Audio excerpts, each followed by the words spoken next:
ಕಂಡಿದೆ. ಈಗಾಗಲೇ ಸರ್ಕಾರ ಮಾಡಿಕೊಳ್ಳೋದಕ್ಕೆ ಹೋರಾಟಗಾರರು ಬರಬೇಕಾಗಿತ್ತು, ಅನಿವಾರ್ಯ ಕಾರಣದಿಂದ ಬಂದಿಲ್ಲ. ಕೆಲವರು ಮತ್ತು ಮುಂದಿನ ದಿನಗಳಲ್ಲಿ ಅವ್ರಿಗೂ ಕೂಡ ಸರ್ಕಾರವನ್ನು ಮಾಡುವಂಥ ಸಂದರ್ಭ ಇದೆ. ಬಾಗೇವಾಡಿನಲ್ಲಿ ಒಂದು 7 ಜನ ಸಾವನ್ನಪ್ಪಿದ್ರು ಹುಬ್ಬಳ್ಳಿ ಸಮಾವೇಶಕ್ಕೆ ಬರಬೇಕಾದ್ರೆ. ಅವರು ಹುತಾತ್ಮರಲ್ಲಿ ಈ ಸಂದರ್ಭದಲ್ಲಿ ಅವರನ್ನು ನಾವು ನೆನಪನ್ನು ಮಾಡಿಕೊಳ್ಬೇಕಾಗುತ್ತೆ ಅನ್ನುವಂಥದ್ದು, ಮತ್ತು ಮೀಸಲಾತಿ ಅರ್ಪಣೆ ಕೂಡ ಅವರಿಗೆ ಆಗಬೇಕಾಗ್ತದೆ ಅನ್ನುವಂಥದ್ದು.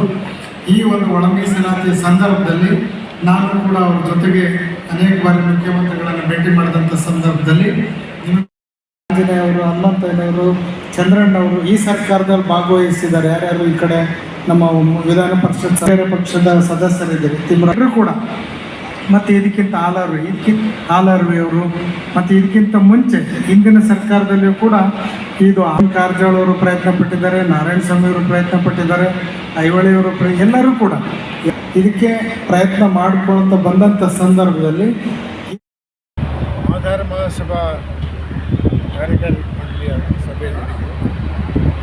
ಈಗಾಗಲೇ ತಾಲೂಕು ಮಟ್ಟ ಮತ್ತು ಜಿಲ್ಲಾ ಮಟ್ಟದ ಸಭೆಗಳು ಮತ್ತು ಪದಾಧಿಕಾರಿಗಳ ಆಯ್ಕೆ ಮಾಡ್ತಕ್ಕಂಥ ಎಲ್ಲ ಕಡೆ ನಡೆದಿದೆ. ಇನ್ನು ಕೆಲವು ಜಿಲ್ಲೆಗಳು ಆಗಬೇಕಾಗಿದೆ, ಆ ಜಿಲ್ಲೆಗಳು ಕೂಡ ನಡೀತಾ ಇದೆ. ಮುಖ್ಯ ಉದ್ದೇಶ ಆಧಾರ ಮಹಾಸಭಾದ ಸದಸ್ಯತ್ವ ನೋಂದಾಯಿಸಿಕೊಂಡ ನಂತರ ಆಧಾರ ಮಹಾಸಭಾದ ಮುಖ್ಯ ಉದ್ದೇಶ ಶಿಕ್ಷಣ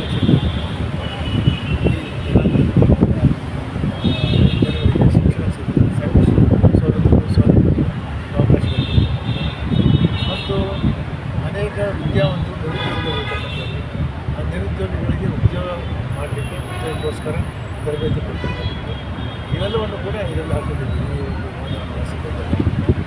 ಹಾಗಾಗಿ ಇದೊಂದು ಭಾಳ ವರ್ಷಗಳ ಕನಸಿದ್ದು. ಈಗ ಸಾಮಾನ್ಯ ಮುನಿಯಪ್ಪರ ಅಧ್ಯಕ್ಷತೆ ಈ ಹೋರಾಟ ಸುಮಾರು ಆದಿಜಾಂಬವ ಸಂಘ ಅಂತಿದೆ, ಗಜೀವನರಾಮ್ ಸಂಘ ಅಂತಿದೆ, ಆಧಾರ ಸಂಘ ಅಂತಿದೆ, ಅನೇಕ ಸಂಘಗಳಿದ್ದಾವೆ. ಇವೆಲ್ಲ ಸಂಘಗಳ ಮುಖ್ಯ ಉದ್ದೇಶ ಒಳಗಿಸುತ್ತೆ ಹೋರಾಟ. ಆ ಹೋರಾಟಕ್ಕೆ ಸನ್ಮಾನ್ಯ ಸಿದ್ದರಾಮಯ್ಯ ಸರ್ ಬೇರೆ ಎಲ್ಲ ಪಕ್ಷಗಳು ಕೂಡ ಪ್ರಣಾಳಿಕೆಯಲ್ಲಿ ಆದರೆ ಯಾವುದು ಕೂಡ ಬಂದಿಲ್ಲ. ಉಳಿದಂತೆ ನಡೆದ ಮುಖ್ಯಮಂತ್ರಿ ಸನ್ಮಾನ್ಯ ಸಿದ್ದರಾಮಯ್ಯ 2023ರ ಚುನಾವಣಾ ಪ್ರಣಾಳಿಕೆಯಲ್ಲಿ ಹೇಳಿದಂತೆ ಅವರು ಉಳಿದಂತೆ ನಡೆದಿದ್ದಾರೆ, ಭವಿಷ್ಯಕ್ಕೆ ಕೊಟ್ಟಿದ್ದಾರೆ. ಅನೇಕ 35-40 ವರ್ಷಗಳಿಂದ ಶಿಕ್ಷಣ ಕ್ಷೇತ್ರದಲ್ಲಿ ಭಾಳಷ್ಟು ಸಾಮಾಜಿಕ ಕ್ಷೇತ್ರದಲ್ಲಿ ಹಾಗೂ ಸರ್ಕಾರಿ ಕ್ಷೇತ್ರಗಳು ಕೂಡ ಭಾಳ ಜನಸಂಖ್ಯೆ ಜಾಸ್ತಿ ಇದ್ದರೂ ಕೂಡ ಅವಕಾಶಗಳು ವಂಚಿತರಾಗಿದ್ದಂಥ ಸಾಮಾಜಿಕ ನ್ಯಾಯ ಕೊಟ್ಟಿದ್ದಾರೆ ಸರ್ಕಾರ. ಅದಕ್ಕೆ ಇವತ್ತು ಕೂಡ ಈ ಸಭೆಯಲ್ಲಿ ಮೊಟ್ಟ ಮೊದಲನೇ ಮುಖ್ಯಮಂತ್ರಿಗೆ ನಾವು ಮುಂದೆ ಚುನಾವಣೆ ಎರಡನೇದಾಗಿ ಮುಂದಿನ ಕಾರ್ಯಕ್ರಮಗಳನ್ನು ಇಷ್ಟನ್ನು ಆಧಾರ ಮಹಾಸಭೆಯಿಂದ ಒಟ್ಟಾರೆ ಸಾಮಾಜಿಕ ಕಳಕಳಿ ಇಟ್ಕೊಂಡು ಸಮಾಜದ ಅಭಿವೃದ್ಧಿಗೆ ಕಾರ್ಯಕ್ರಮ ಹಾಕೊಂಡು ನಡೆದುಕೊಂಡು ಬರ್ತಾ ಇದೆ. ಇದಕ್ಕೆ ನಾನು ಒಳ್ಳೆಯದಾಗಿ ಅನಿಸ್ತೀನಿ.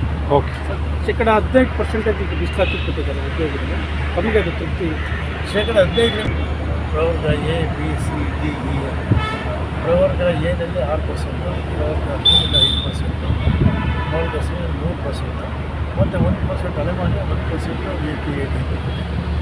ಸೊ ಅದರ ಅನೇಕ ಚರ್ಚೆ ಮಾಡಿ ಇದನ್ನು 3 ಗುಂಪು ಮಾತ್ರ ಮಾಡಿದ್ದಾರೆ. ಎ, ಬಿ, ಸಿ ಅಂತ.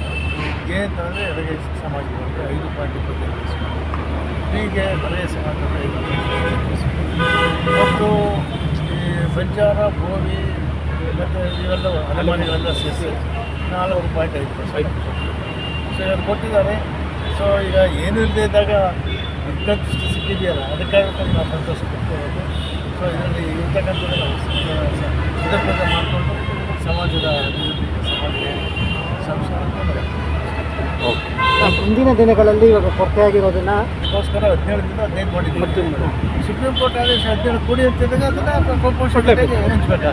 ಅಥವಾ ಶೆಡ್ಯೂಲ್ 9ಗೆ ಸೇರಿಸಿ ಅಂತ ಹೇಳ್ತೀರಾ? ಶೆಡ್ಯೂಲ್ 9ಗೆ ಸೇರಿಸಿದ್ರೆ ಆಟೋಮೆಟಿಕ್ಕಾಗಿ ಬಂದ್ಬಿಡುತ್ತೆ. ನಾವು 17% ಮೊದಲು ಕೊಟ್ಟಿದ್ದೀವಿ. ಆಗ ಮೋಹನ್ ದಾಸ್ 17% ಕಟ್ಟಾಗಿ ಕೊಟ್ಟಿದ್ದೀವಿ.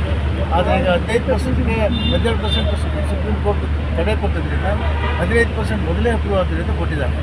ಈಗ 17% ಅದನ್ನು ನಾವೇನಾದ್ರು ಸುಪ್ರೀಂ ಕೋರ್ಟು ಕ್ಲಿಯರೆನ್ಸ್ ಕೊಟ್ಟರೆ ಅದ್ರ ಪ್ರಕಾರ ಪರ್ಸೆಂಟ್ ಕೇಳ್ತೀವಿ ನಾವು. ಸರ್ ಇವಾಗ ಶೆಡ್ಯೂಲ್ 9ಗೆ ಹೋಗ್ಬಿಟ್ರೆ ಸೀಲಿಂಗ್ ಹೊರಟೋಗುತ್ತೆ. ಯಾವ ಸೀಲಿಂಗ್ ಇದೆ 50% ದಾಟಬಾರ್ದು ಅನ್ನೋ ಸೀಲಿಂಗ್ ಹೊರಟೋಗುತ್ತೆ. ಹಾಗಾಗಿ ಶೆಡ್ಯೂಲ್ 9 ಸೇರಿಸೋದೇ ದೂರಗಾಮಿ ಪರಿಹಾರ ಅದಕ್ಕೆ. ರಾಜ್ಯ ಸರ್ಕಾರದ ಮೇಲೇನು ಒತ್ತಡ ಹಾಕ್ತೀರಾ ಶೆಡ್ಯೂಲ್ 9ಗೆ ಸೇರಿಸಿ ಅಂತ.